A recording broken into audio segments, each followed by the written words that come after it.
grizz or something. Look at this. You can still see it's shaking.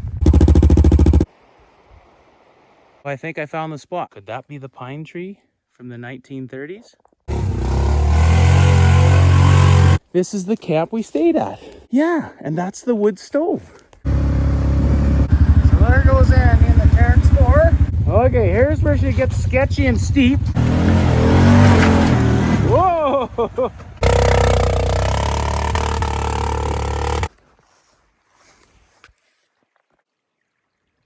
at that. I want to see what's in there. Well, let's go see what's in there. Oh, it's all wooden. Look at this, eh? This is how they make culverts back in the day. Wow, I'm gonna put my light on. We're going for a tour. I'm gonna get wet, but I'm going in. Maybe I'll find something cool in here. Already soaked anyways.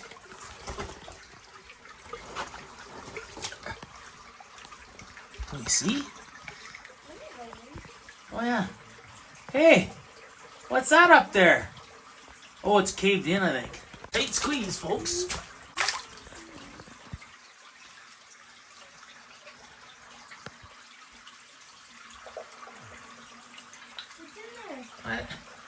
Looks like something's, wow, look at the timbers. It's hard to believe they're in such good shape.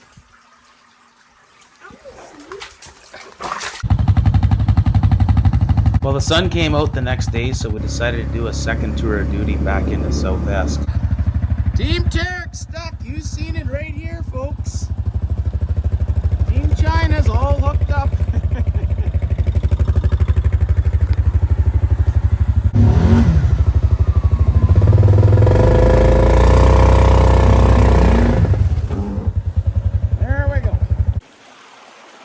What happened?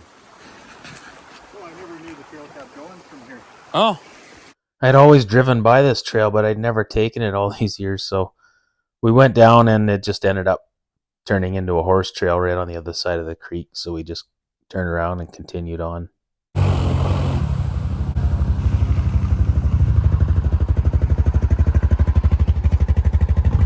Well, I had to put a beer box in front of my radiator because it's just running too cool.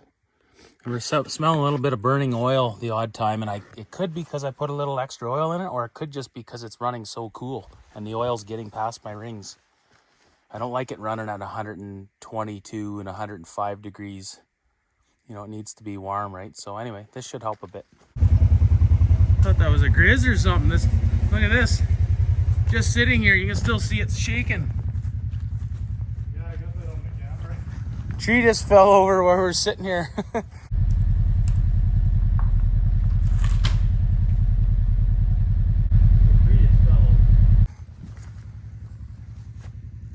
Look at that. We weren't anywhere near it. I was just taking a little video.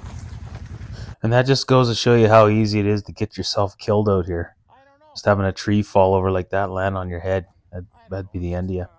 So we found this old piece of a wagon wheel, and we were thinking about taking it, but we ended up just leaving it there.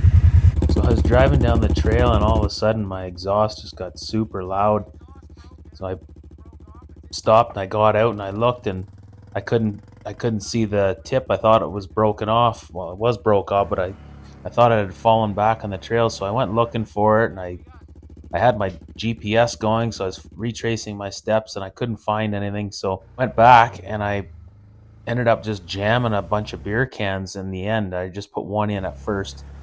I would drive a little bit, and then the can actually fell inside the muffler, so I put another beer can in, and then I drive a little more, then it fell in. So I said to hell with it, and I'm just gonna have to put up with it for the rest of the trip. So I'm driving along, and I got on the throttle. It was a fast section of trail. I started to give her, and all of a sudden it got quiet again, and then I would let off and it would go loud again. So what was happening was the beer cans were plugging the hole and making it go quiet. It was funny. So eventually I'm driving along, and all of a sudden it just got really quiet. So I pulled over and I looked into the exhaust, and here the whole tip and everything had come right out. Broken off piece actually somehow made its way perfectly out the hole. So I just stopped right there, and I ended up wiring it up so I could, hear myself think. Well, we just got through the mud bogs there. So the last time I was back in here was in 2011, and it was pretty bad then, but now it's a lot worse than what it was. But there's a couple of mud holes there that'll swallow your whole machine, so you can see people have marked them off there. But yeah, there's just one mud hole after the next. So we took another beautiful trail and went along the river, and then we found another series of cabins. And there's quite a few of them here, and lots of them were pretty intact. Found this old airtight wood stove. I'd always heard of an airtight stove, but didn't actually realize it was a brand name. Yeah, there was a lot of cool cabins in there, and there you see a cool little tree. Um, Really neat because these cabins are like 100 years old. So then after that, we headed out, and we wanted to find, or I wanted to find, Charles Lee's old camp, and I knew we were getting close to the area. So this is where we're at in this section of it. Beauty day, beauty country.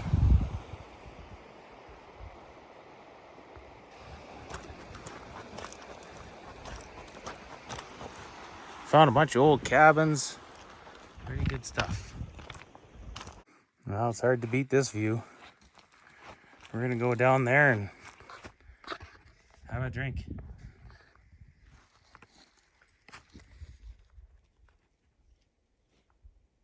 We found a nice little side trail, and it took us to a really beautiful lake. So we actually stopped and had a bit of a lunch, and then we continued on.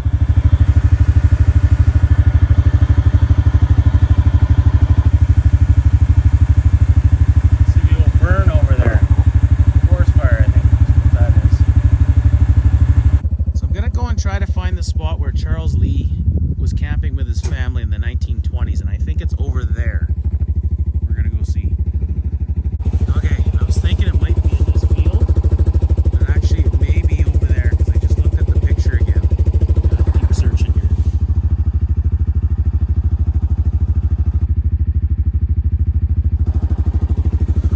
Super awesome country in here. That almost looks like an old volcano site. Okay, could this be the old tree right here?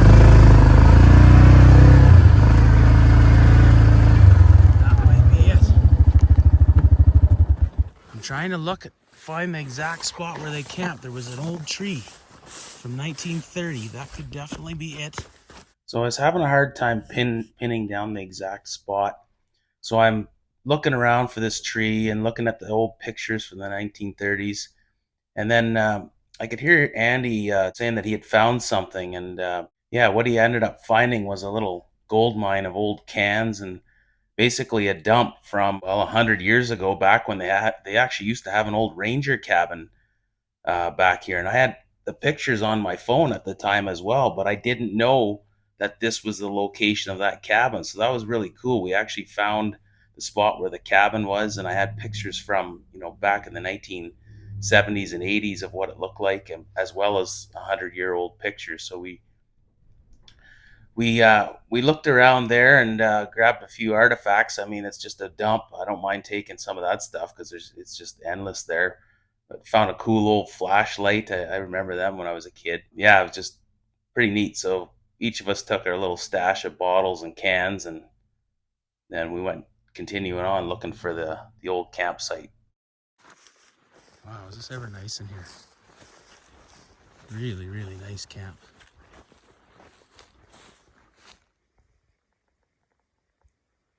Look at this, eh? Definitely got to come here and set up camp for a night.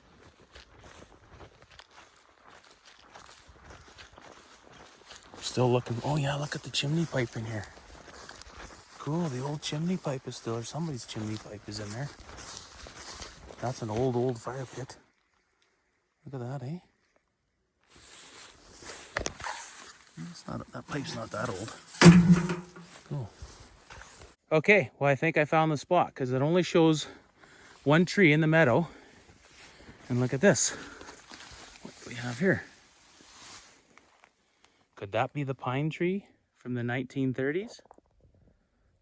With that in the background, So I walked this whole meadow, and I went into the trees and looking all over, hoping to find another tree, but I didn't see anything at all. So I figured that has to be the spot, or there was another spot in the previous videos that you just seen, and that could have been it, but I couldn't really nail down. It's hard to tell because on the old cameras they were really good, and they brought in the mountains a little closer. So I'll have to do a little more investigating.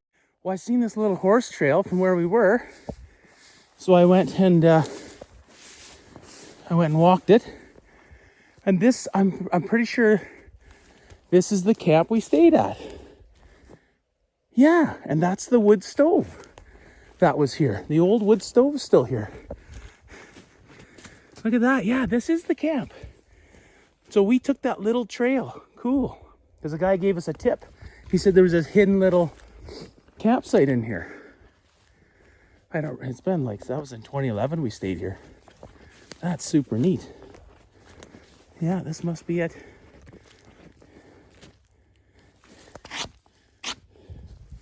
Well, that's cool. Okay, well, I gotta go back. We gotta get going. Yeah, and here's the creek. I remember it went, there's a steep bank down to the creek, and there it is, right there. Just came through it. Okay, so then this must be the little trail we took in. This makes total sense. And I always thought that we camped right near where that picture was taken. And sure enough, this is it. But you can't even see the trail anymore. Back then, he told us that you could see just a little quad trail that goes in.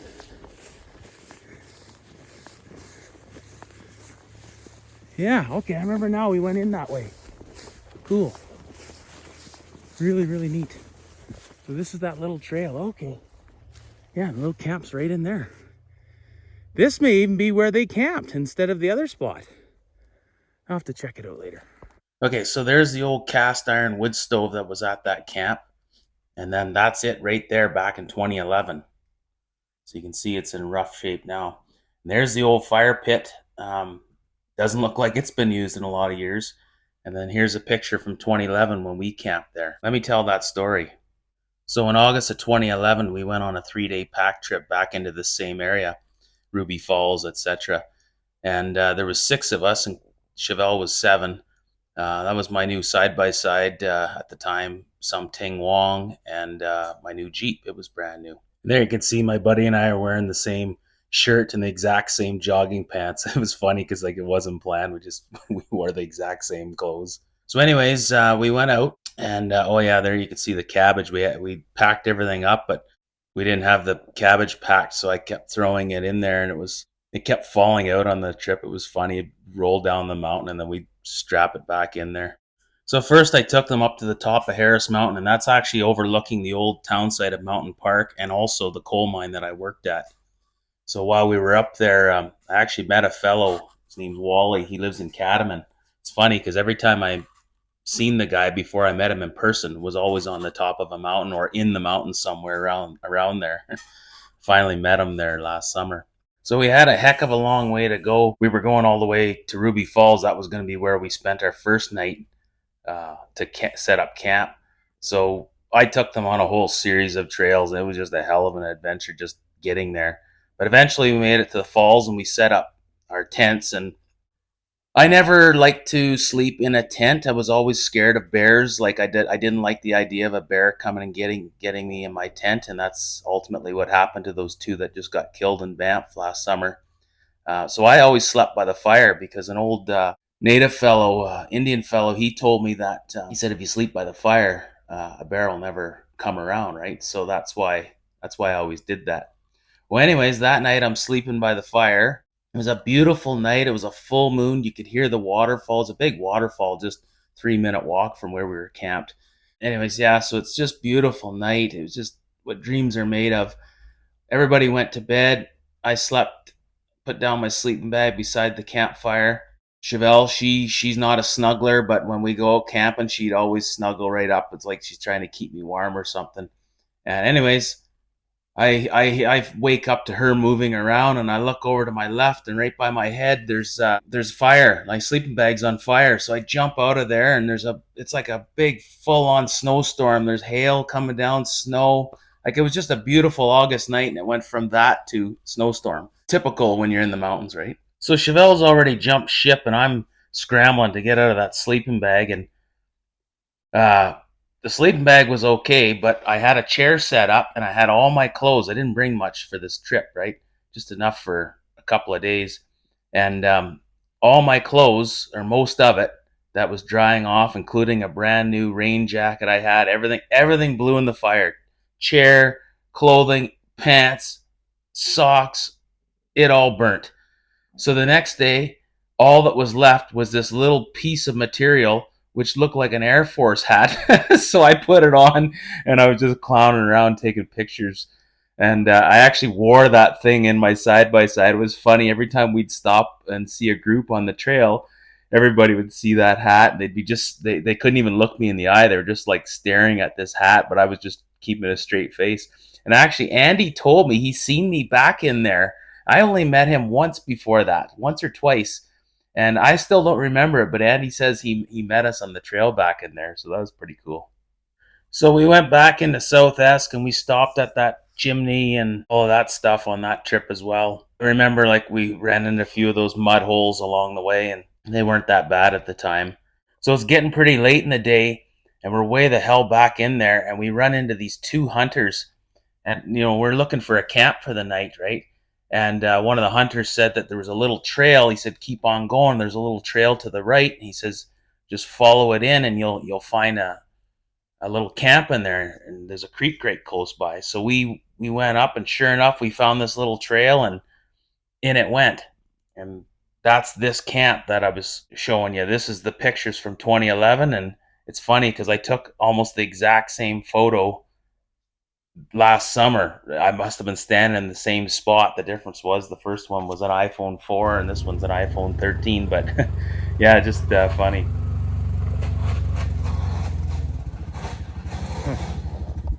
That's the way, eh? Yeah, it's like through here and.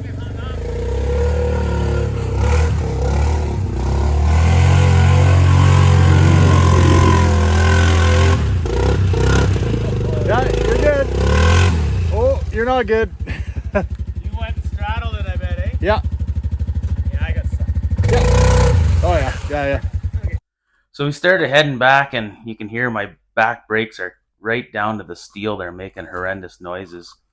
So Andy wanted to take a different trail back. And this one was really cool. Lots of nice views, lots of twists and turns, mud holes, creek crossings. It just had everything. And eventually we were going along. I seen a stick on the trail and I tried to straddle it and it ended up going right through my floor. So I really need to get my skid plates built for this thing. So I pulled the stick out and Andy had to turn around and wonder why I wasn't coming along. And we just kept trucking along. We were still a long way from camp. And yeah, it's just rugged country, just really, really cool riding. Eventually Andy found a skid plate on the trail.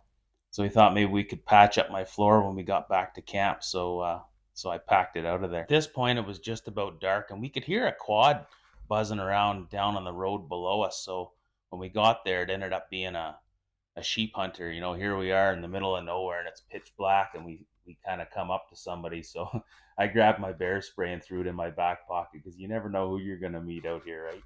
But he turned out to be a good guy. He was just going on a sheep hunt, and he was going all by himself. He just wanted a little bit of intel and see what he was up against for trails.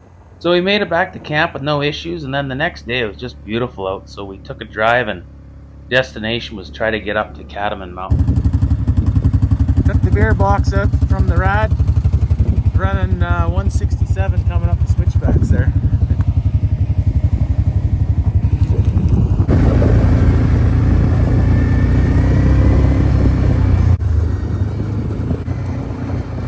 Okay, well, we finally made it to the trailhead. That's a long, rocky road. There's lots of trails in behind there, but they're temporarily closed. But anyways, we're heading up to Cadomin Mountain. Put all that big hill was never there. We put that there. Now they've reseeded it, reclaimed it. The old trail used to go up the side there. Actually, I camped here. I was the last guy to ever camp, actually, right in here. This used to switch back down low. They dug it all out, but then the trail went up there. This was all you could see right through here before. None of these hills were here. Now there's these little mountains basically here. Going way up there.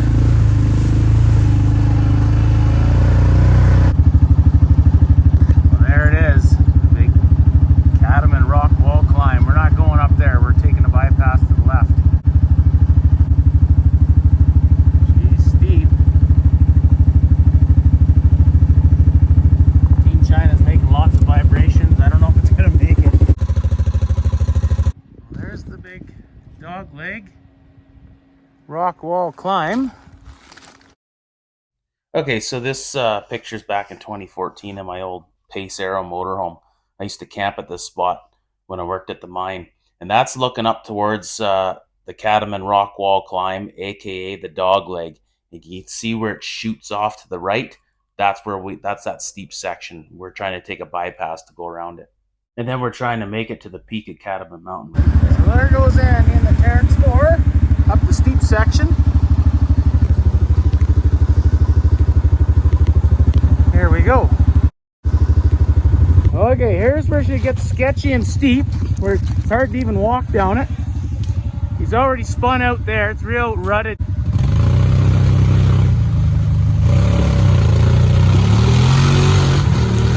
Whoa. I think up to the left is almost better. Whoa. Nope. I don't know, Andy. I'm just saying. Hold on, I'm gonna come up top. Man, this is a steep section here. This needs a better bypass.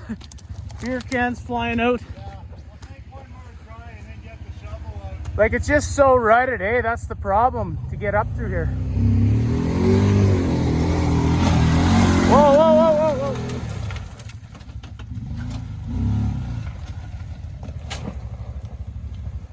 Holy moly.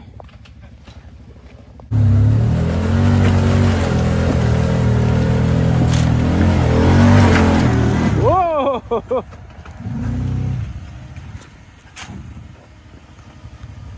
Well, wonder if we can get up that left side.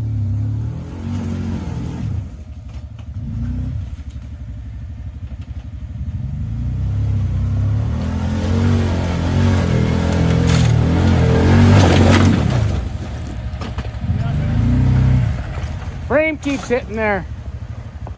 So this is the section where most people just turn around, but some people do go up here, but it's just this one section is pretty hairy. And if you roll, I guess you got the trees there, but it's just extremely steep. I don't know if the pictures show it or not, but anyway, so there was a big rut there, and then there was a root or a tree that was under there, and Andy kept hitting that with his frame. And so we got the shovels out and we dug it all the high side and threw it into the rut.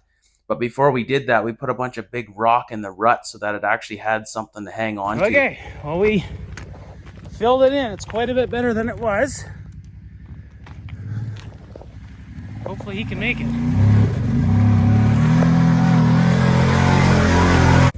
Okay, so in episode 5, you get to see how our trail repair held up, and we try and claw our way to the top of Cadomin Mountain, so you better wear your seatbelt for that one. Stay tuned.